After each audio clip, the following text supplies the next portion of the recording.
This is my very first book that I'd ever written. Story from Another Universe. Tale of Two Daughters, Another Story. And it was actually published in Malaysia.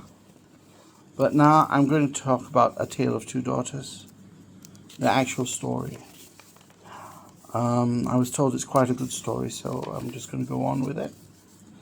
And this is going to be a series as well. Take a look at the map here. The story is based in a place called Cranterburgh. Can you see Cranterburgh there?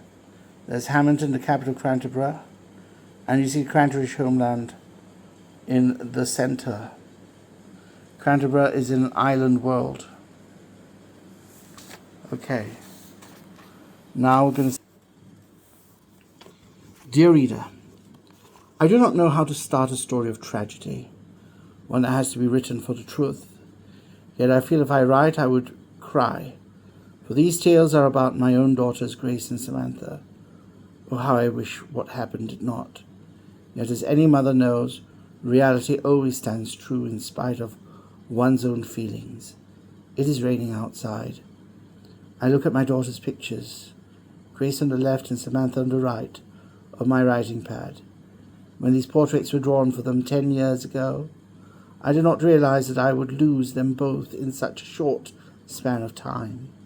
Moreover, I did not realize how soon that time would be from the date those pictures were drawn for them.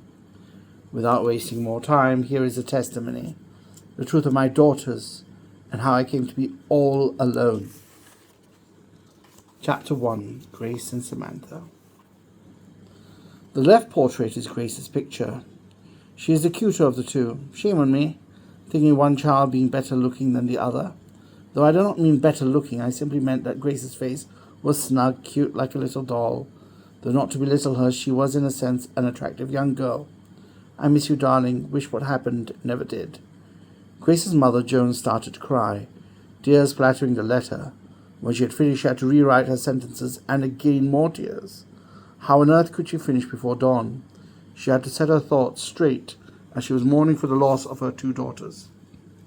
She found it easy to note the events in which her daughters participated in while they were still alive. Yet when it came to what happened to her two girls, she could not stop crying, nor could she stop starting and restarting the writing process to clear her thoughts. Ruminations of her loved ones and the sweet memories it gave her made it too hard to face the reality of their deaths. Though this reality was one she had to live with each and every day hereafter. Was life worth it all, or would it end here and now? These thoughts kept on haunting Joan like a relentless and sadistic ghost.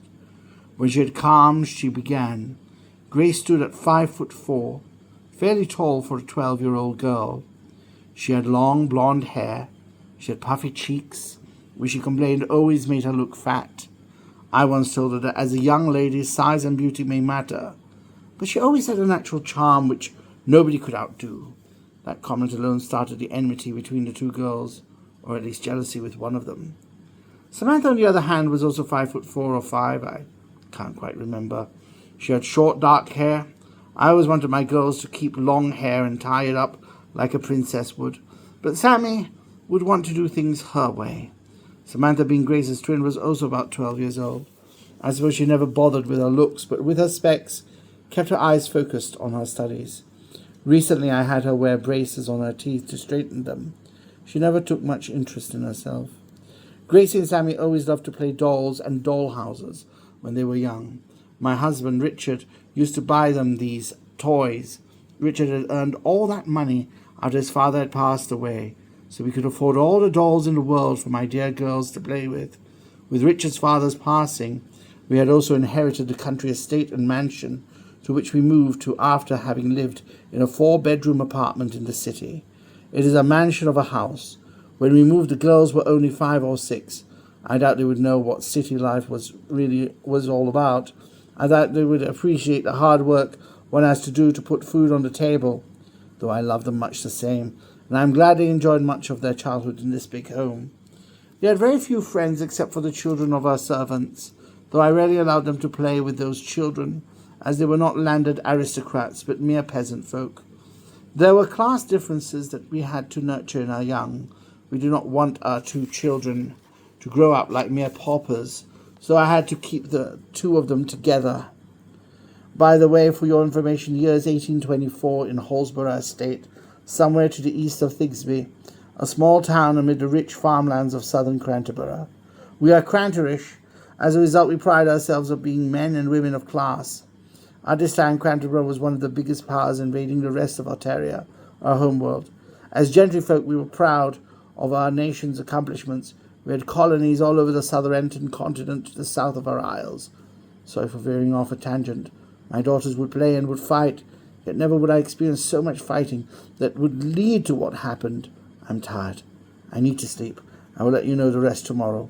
As Joan fell asleep, images of the spade hitting poor Gracie's head kept on appearing over and over again. So much blood, so much screaming, so much sadness. All she could do was weep herself to sleep. There was also coldness from the side her husband used to sleep on, though that was another sad tale. That's the first chapter and a prologue of A Tale of Two Daughters. Thank you for listening.